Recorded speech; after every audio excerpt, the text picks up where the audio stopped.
Welcome to the Much Ado About Nothing podcast. It's me, your host, Nanaya Edu. Yeah, welcome to the pod. So, if you listen to the most recent podcast, you'd be aware that I've been pretty much off grid for the vast majority of this year, and I decided to drop a cheeky new episode. And at the end of the episode, I specifically said I was going to refrain from making promises I don't intend to keep. So if you're very observant, you would have noticed I didn't say see you next week because I don't want to be a liar. So I didn't say what I didn't mean, you know? I mean what I say. But despite that, I've really tried to put something together, to put something juicy, to put something substantial, something meaty together for you this episode. So I hope you're up for it. I hope you're up for the challenge. I hope you're up for the discussion. But anyway, what is this podcast about? If you're new here, we basically talk about what's getting people heated in the social media comment section. By the way, I'm people. So yeah, it essentially is something that it could be anything from the more trivial to more pop culture adjacent things and topics, but sometimes it's like more heavy hitting, maybe international politics or UK politics. But anyway, yeah, while a big part of the pod is me ranting, it's also about you and I learning. So obviously some episodes are more intellectual than others, but I'm hoping this one is one of those ones actually, because it's a topic which I think is incredibly important, and I really want more people to not only be familiar with the ideas discussed, but I want you to have the language you need to have conversations about this topic with your friends, with your family, with your colleagues, etc., etc. But before diving into that, here's what you've been gagging to hear me talk about. Drumroll, please. It's my weekly recap. But anyway, no more drumroll, because it's actually been quite an uneventful week. I'm sorry. I don't really have any tea to spill for you guys.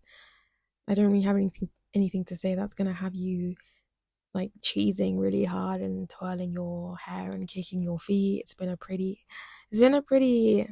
kind of week, but it's okay. Like, I feel like it's been uneventful, but it's been uneventful by choice because I've been feeling very low energy, and I guess I feel like it's like it really aligns with the change in seasons, the transition from um like a clear cut end from spring to autumn.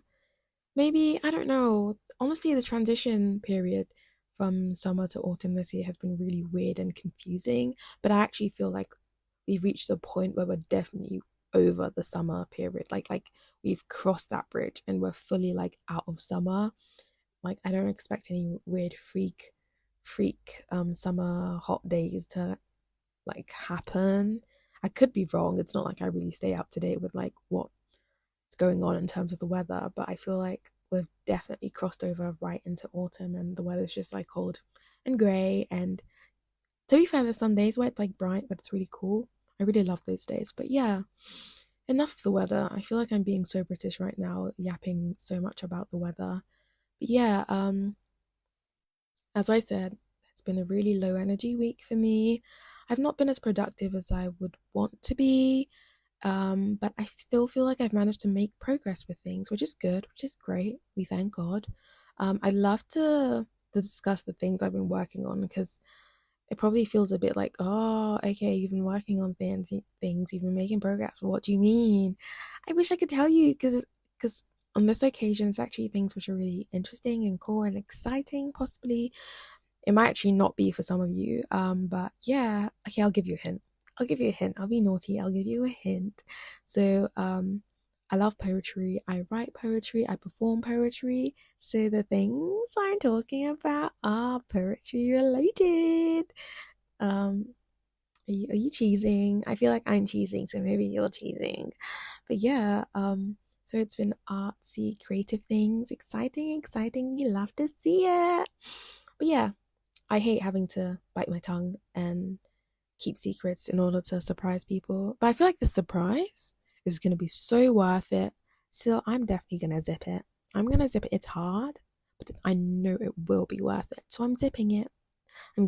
And I promise you, it definitely will be worth it. If you're like a creative girly and things like creative endeavors excite you, you're definitely gonna like this. But if you don't really care too much about it, fair enough. Like you're probably like, oh, okay.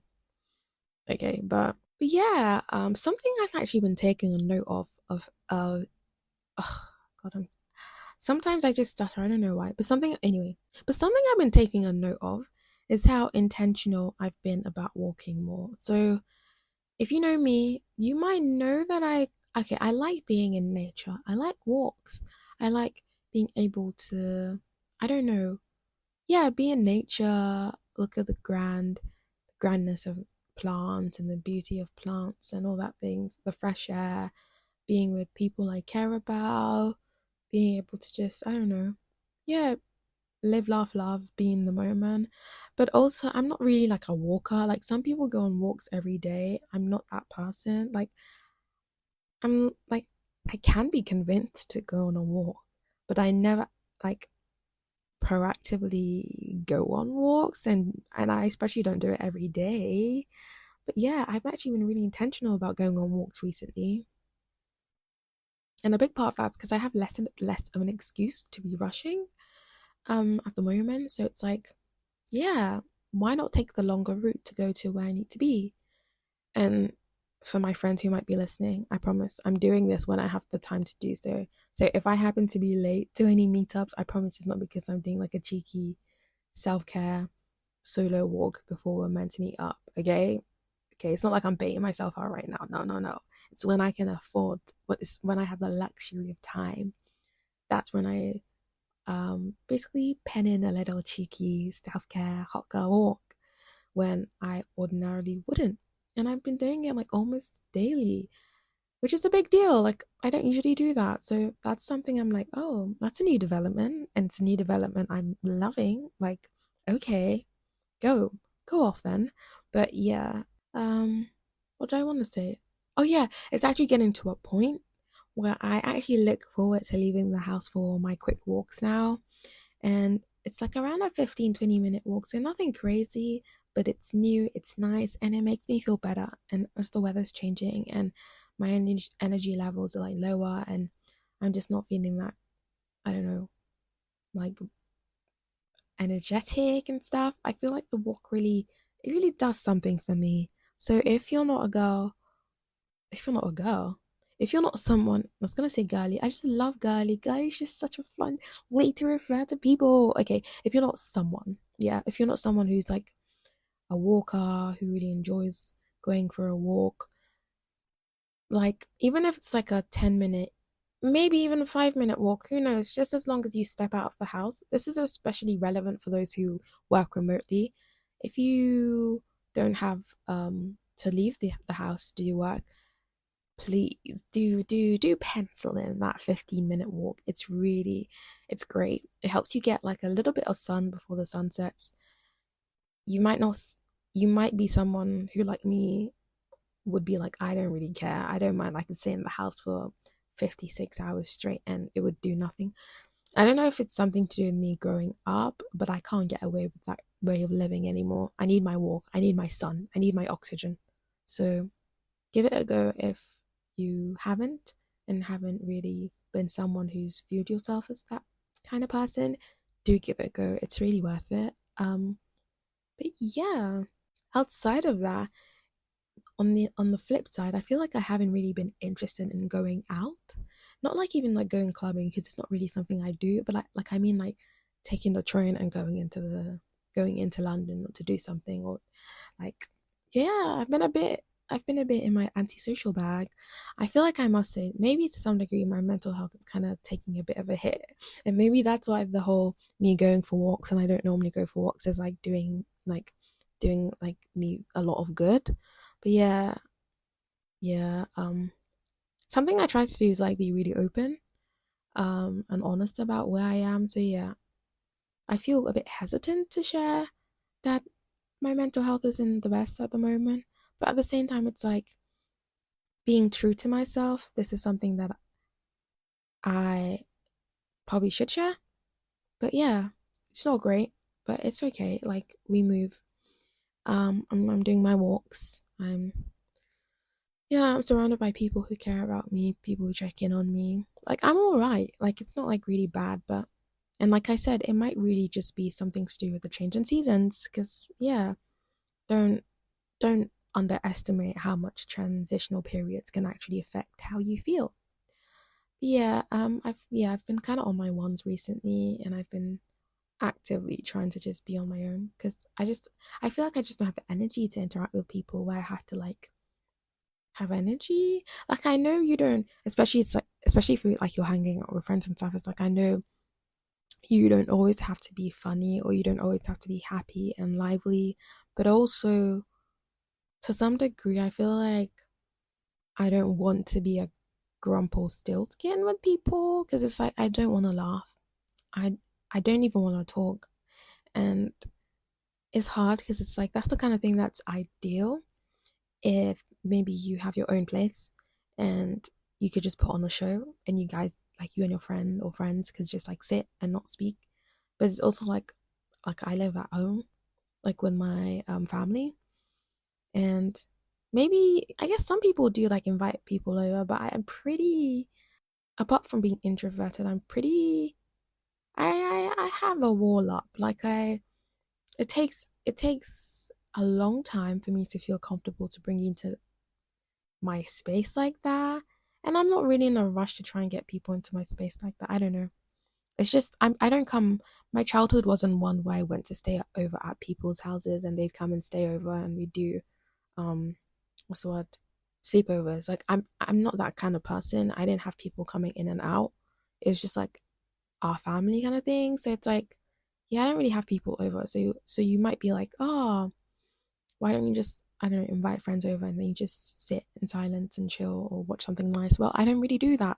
So it's not like impossible to do. It's like this, it's never too late to start something new or whatever, but I don't want to start that now. I feel uncomfortable and I don't want to, this is not the moment, this is not the time that I want to be miss experimental and miss pushing the boundaries. Like I kind of want to just honestly chill and chill on my own. Okay.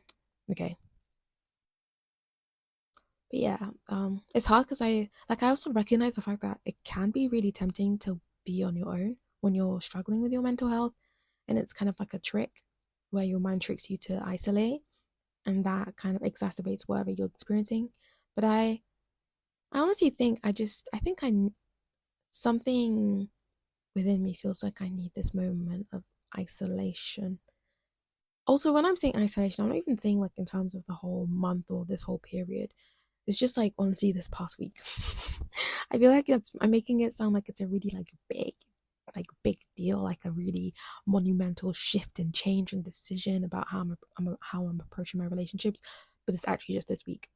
I just wanted a break from people, and so yeah. But yeah, if you're listening to this and you know what, the weather's got you in your feels, work has got you in your feels, your relationships have got you in your feels, hang in there. Yeah, hang in there. If you know me, like if you're a friend and you happen to be listening to this, yeah, message me and I can pray for you.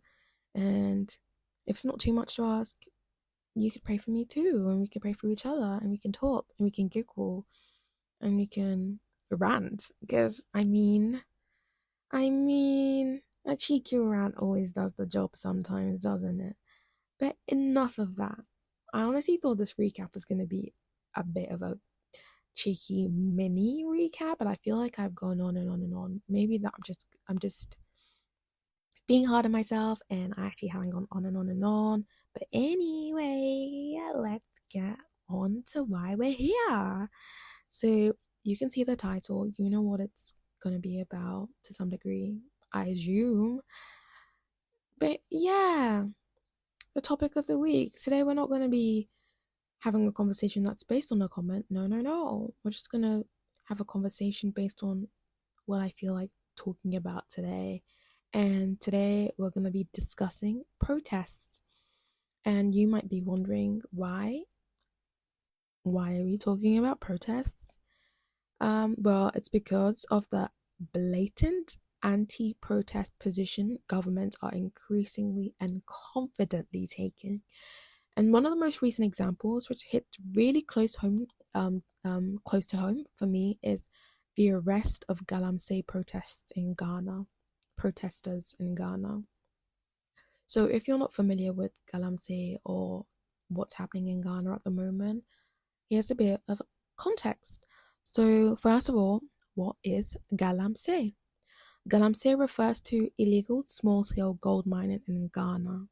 And according to the site African Arguments, traditionally small-scale gold mining in Ghana would have been carried out by locals on their own land using hand-operated tools. But unsurprisingly, these methods have been slowly modernized and expanded. But there's been a recent influx of foreign, predominantly Chinese miners who have accelerated this process and this development of modernization. However, this is happening in a context where the Ghanaian law, so the law in Ghana, prohibits small scale mining by non citizens. But yeah, Chinese actors have invested substantial funds into mining. They've introduced more sophisticated technologies and employed significant numbers of Chinese migrant workers as well as Ghanaian workers.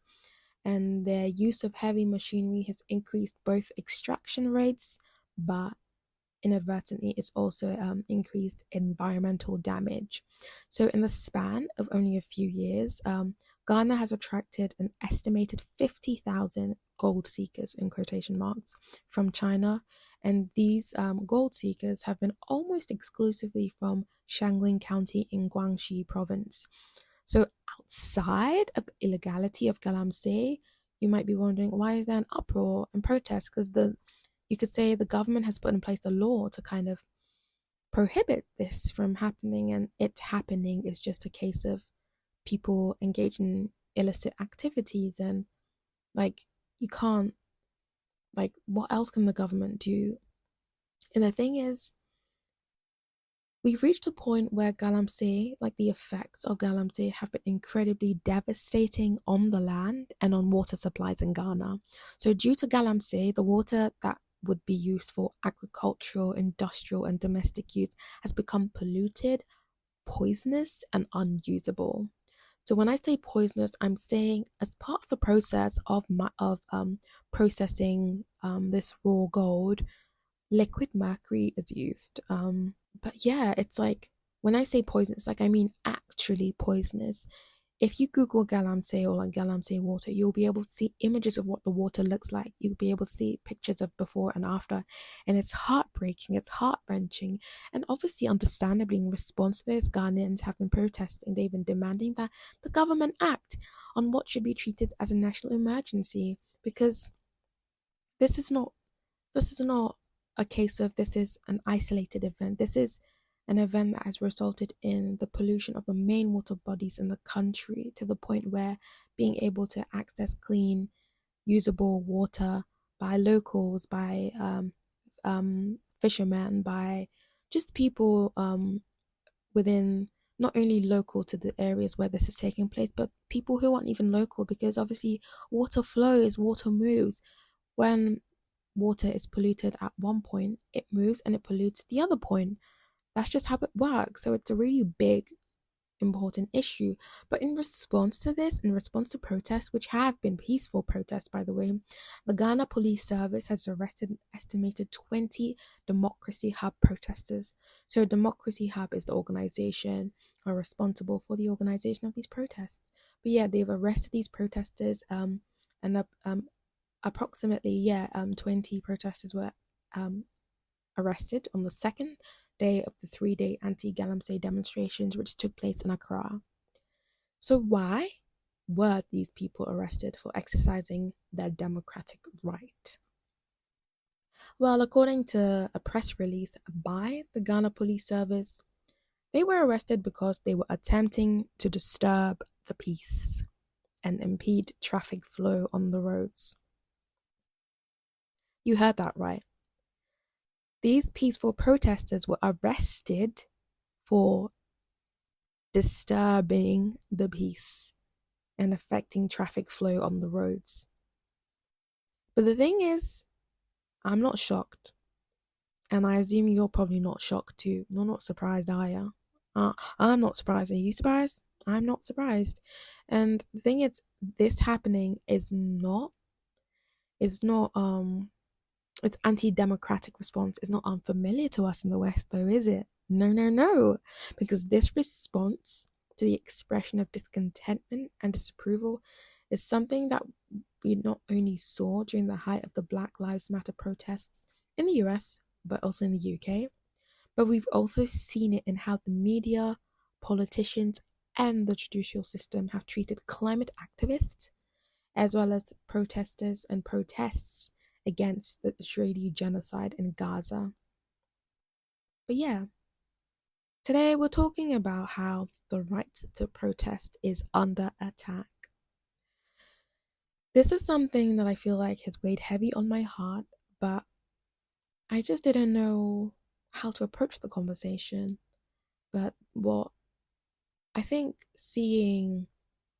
how seeing how it's being I guess reported on kind of helps you develop a better understanding of the fact that there is a shift happening and a shift that we must resist. And that's why I thought it was worth putting time aside to talk about this. So the right to protest is under attack, and you might be saying, how can protest be under attack in a democratic society?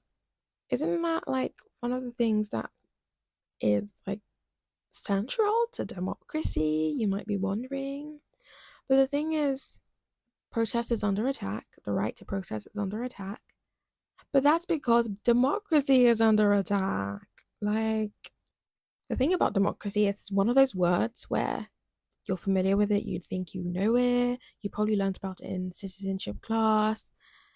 If you happen to live in like the UK, or like, yeah, we live in a democratic society, yay, democracy. But what exactly does democracy refer to, and how can we, I guess, essentially evaluate to what degree our society and our government is a democratic one? So let's take a look. Let's take a look at what constitutes a democracy, because with the way things are going in so-called Western democracies, who can be blamed for forgetting? But yeah, let's head over to Britannica, and yeah, let's see what an ideal democracy refers to. So in terms of an ideal democracy, it says that the main features that an ideal democracy would have are the following. So number one, effective participation. So this essentially means like a country's population or members of the demos, which is the root word for democracy, so the people. So effective participation essentially refers to like the population, the society, the people, the citizens being able to share their views on prospective policy. So that's number one. Number two, equality in voting. So it's what it says on the tin. We all have a single vote, and each vote is equal. Number three, an informed electorate. So an electorate refers to the voting population. So evidently, if a voter has a good understanding of a policy, its implications, and possible alternatives, you could say that their vote is like a higher quality vote because it's an informed vote. So yeah, an informed electorate is the third feature of an ideal democracy. So basically, people are voting from a place of knowledge and understanding, not just for the vibes.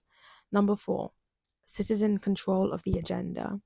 So I find this one quite interesting because I feel like I didn't actually know about this, but it refers to the general population of citizens being able to decide what policies or subject areas are placed on the decision-making agenda. So think about Brexit. The person who was responsible for putting it on the decision-making agenda was David Cameron, not us. We didn't decide that we want to have a conversation or decide on this. He decided to. He put it there, and then we obviously engaged in the referendum, and the decision was made based on the results of that vote.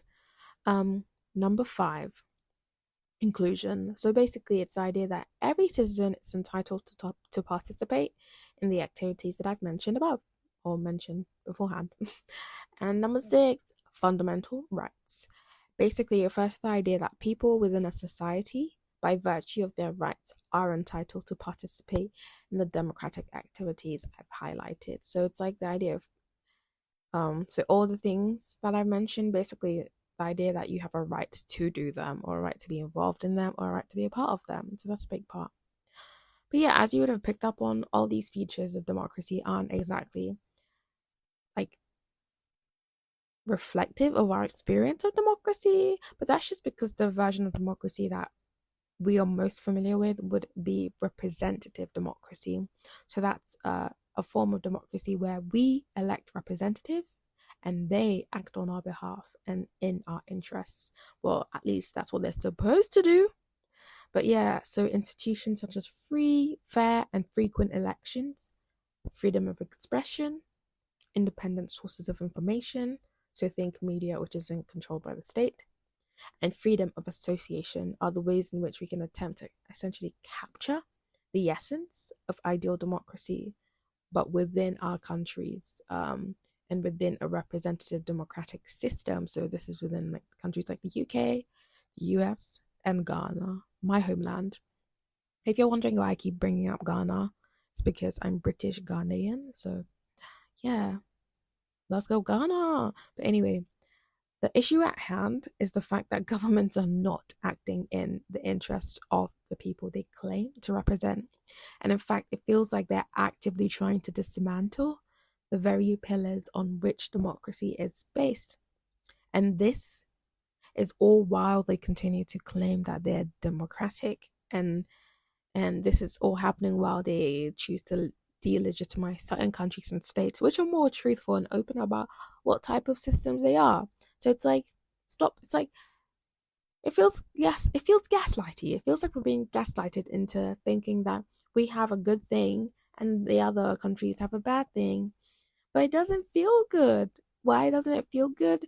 Because they're telling us one thing and they're doing another. The actions are not matching the words. Disconnect, disconnect, disconnect. It's not connecting.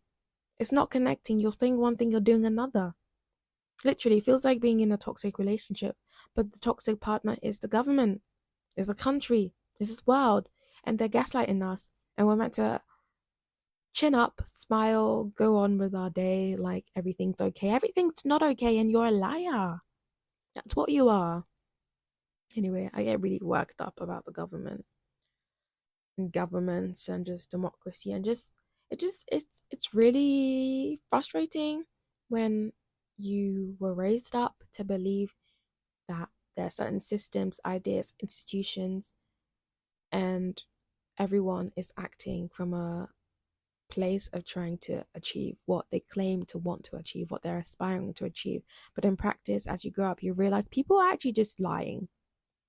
Like, what people are liars. And lying and being the victim of lies, it hurts. It hurts. But yeah, back to what I was saying. So I mentioned that I feel like the big issue in terms of democracy and living in a Western democracy, or in the case of Ghana, African democracy, West African democracy, is the fact that governments are not acting in the interests of the people who they should be representing and whose interests they should be working for, basically. And I feel like an example of how governments are not acting in the interest of the electorate is so evident when you think of the genocide in Gaza. So this is in relation to how the UK population, the UK electorate feels. So according to a survey conducted by Ipsos, 3 in 4 Britons support an immediate unconditional ceasefire in Gaza. Despite this, the UK's role in putting a halt to Israel's flagrant violation of international law has amounted to nothing but hollow attempts at virtue signaling. So, one key thing, which Zara Sultana, who's an MP, a Coventry MP, one thing, she's brilliant. She's I follow her, and basically she be standing on business. She be standing on business. But I feel like I'm saying that wrong. I know standing on business, but I feel like you're meant to say standing on business. Or no? Bruh. I mean, I feel like I'm saying it wrong. But I feel like some people captured the tone in a really good way where they say standing on business. Anyway, I keep losing my trail of thought. Yeah, British arms are still being shipped to Israel. But yeah, during Rishi Sunak's premiership, you remember that guy? Sunak? Ugh, I'm so glad he's gone. During his premiership, the government conducted several reviews between October 2023 and May 2024, which concluded that no licenses for UK arms exports to Israel needed to be suspended or revoked. However, upon taking office this summer, the Labour government undertook a new review, and that resulted in 30 out of 350 licenses being suspended. So, despite the mountains of evidence that serious violations of international humanitarian law are taking place, this is the most the UK has been willing to do. And this incredibly unsatisfactory response is happening in a context where hundreds of thousands of British people continue to take to the street to protest and call for a ceasefire in Gaza. So, example number one of how our interests are not being represented by the people who we've elected who claim to be acting in our interests. Okay? Number two. So the thing is, we voted these people into power and they're outright ignoring us. What would you do in response? For 5 points, protest. Exactly. Protesting seems to be the only way that you can have your voice heard. And this was even more evident when the Tory government was in place, when the Tories were in government. But yeah, the thing is, even beyond that, protest is not just being it's not like the only response is like people being arrested, but like the law is literally being changed or has been changed to limit and put limits on protest and what protest looks like. And we can see this through the legal attacks that have been targeted at protests through legal instruments such as the Public Order Bill. So if you're not familiar with the Public Order Bill, just Google that, Public Order Bill. Read up on it, and if you aren't familiar with it, you really should look it up. But back to the conversation of Ghana specifically. The Ghanaian government seems to be taking a page out of the colonizer's book and clamping down on Ghanaian people's rightful demands that their water bodies be protected. Because the thing is, it's water. If there's one thing you think wouldn't be political, wouldn't be controversial, by the way, I'm not one of those people who believes like you can be apolitical. I believe everything is political. Okay, thank you. But yeah, if you're someone who is of that thought, that camp of thought or whatever, you would think water's the one thing that we could all unite on. We could all kumbaya on and be like, let's protect the water. Let's protect the water. But no. People getting arrested for stating the obvious. But yeah, we all rely on water as humans. Whether you're rich, whether you're poor, whether you support the ruling party in Ghana, MPP, or you support the main opposition party, NDC. We all use, we all rely, we all drink, we all shower, we all wash our clothes, we all cook with water. And as Fela Kuti said, if you won't go wash, now what are you go use? If you won't cook soup, now what are you go use? And if your head they hot, now what are go cool 'em? Forgive me for possibly butchering the pigeon, but come on. Facts. Let's all give Fela Kuti a few snaps, cause he ate with that. But yeah, how I just can't fathom the fact that people are getting arrested for calling for an urgent response to an urgent concern that not only affects a small population or small part of the country, but the country as a whole, across like it doesn't matter. It doesn't matter whether you're black or white. What's that song by Michael Jackson? It doesn't matter because we all use water. But no, they're arresting them. But yeah, and similarly, climate activists in the UK receiving prison sentences. Oh, by the way, receiving prison sentences when sexual predators are not are being no not are not are being allowed to serve no jail time. Now, isn't that tea? You're probably thinking, pause. Don't just be pulling things out of. I'm not making this up. There's that guy.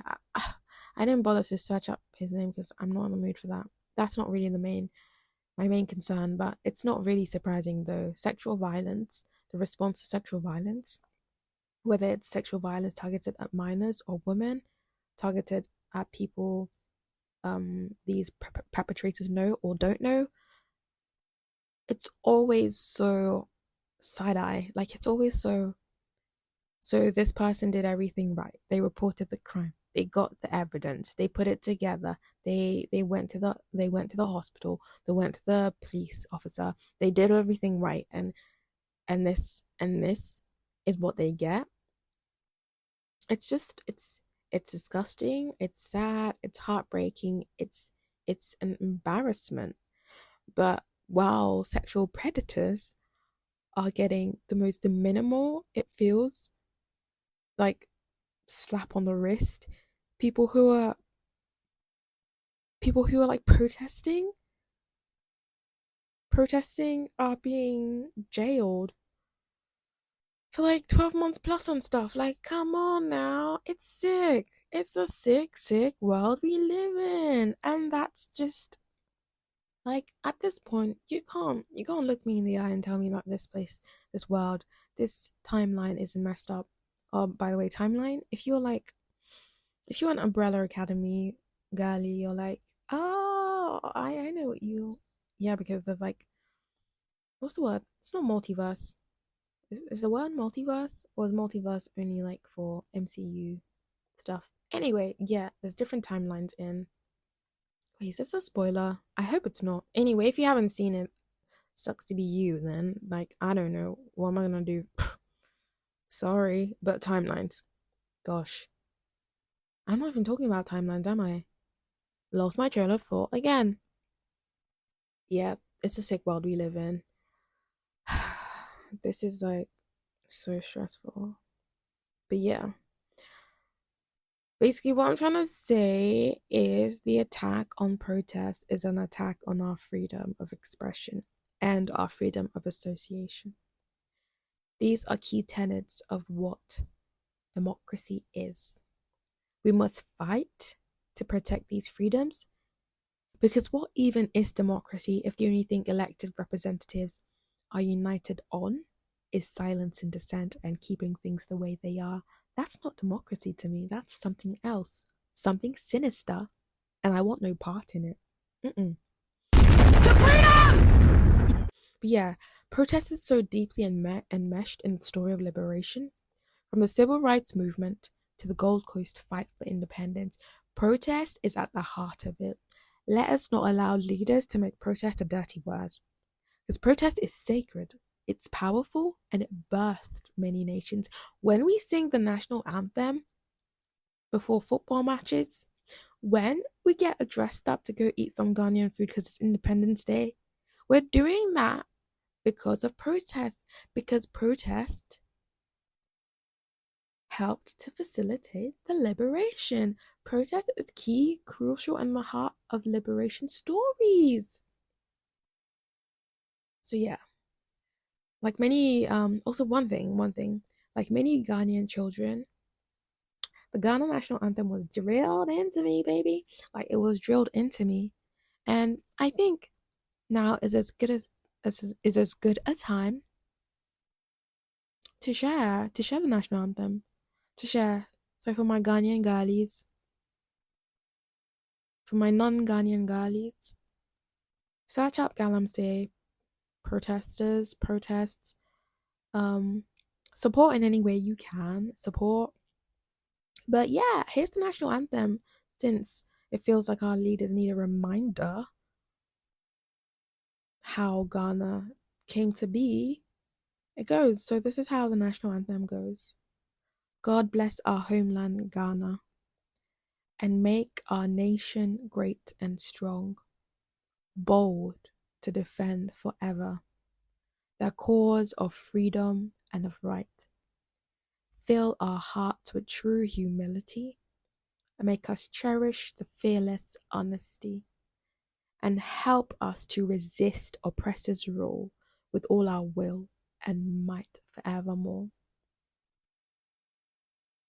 So yeah, let us not lose what our ancestors toiled and shed their blood for. But yeah, this episode, this was a heavy one. This was a big one. This was a serious one.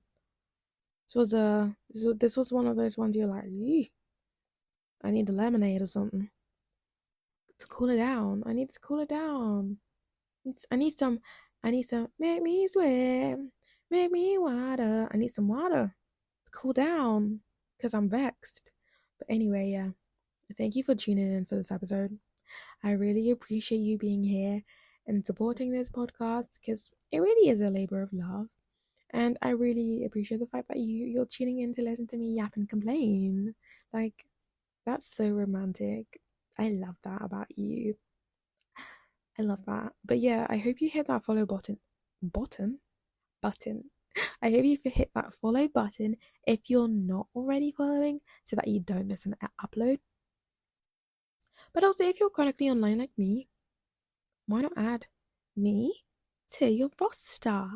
Add the podcast to your roster. Feeding me pasta and lobster. Follow the podcast at Much Ado About Nothing on Instagram and TikTok. And like I said, so you'll know what I'm talking about if you listen to the previous episode. If you haven't, get on that. But yeah, I actually posted on TikTok, girlies. Woo! It's a miracle. Ah! Yes, I posted on TikTok. And if that's your bag, go check it out. Go check out my TikTok. Check out the new post. Give it a like. I don't know, leave a comment. You don't have to. It's not really but if you want to, I mean, why not? I'm not gonna stop you. Leave a like, leave a comment, and yeah, if not, I'm gonna stop. I'm gonna put an end to this because I'm putting myself out there on TikTok for you. So don't act shy. Go check it out and leave a like. And maybe your comment if you're feeling extra generous, extra chatty, extra yappy. But yeah, and Insta girlies, it's you and I against the world, baby. It's you and I against the world always. But yeah, like the pod, leave a comment, and share, share, share. There's a lot of heaviness in the world. I don't even have to tell you that. You know, we know. Oh, this reminds me of this funny post, and it was like, you know how if you learnt French and then you learnt conjugation and you're like, j'ai dit, tu dis, nous disons, vous dites. I studied French, so I'm proper trying not to like really reveal the fact that my brain has decided to just delete whole droves of information that I packed in there for my degree. But anyway, I saw this post and it was like the equivalent of that but in tree, and it was like emphasizing how Ghanaian people are tired, and it was like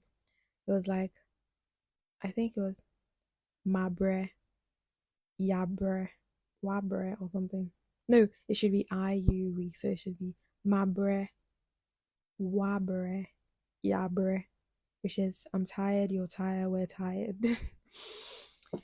Sorry, if you don't speak tree, you're probably like, what does that mean to me? And fair enough. Let's consider this a little Easter egg for the Ghanaian people. For the Ghanaian people in this episode. Here's your Easter egg. Enjoy. Enjoy it. Enjoy 'em. Love ya. Anyway. See you on the next video, I guess. But yeah. Since there's a lot of heaviness in the world, I'm gonna leave a little prayer for you. Prayer with you. I pray that the peace of the Lord be with you in these times. Love ya. Bye.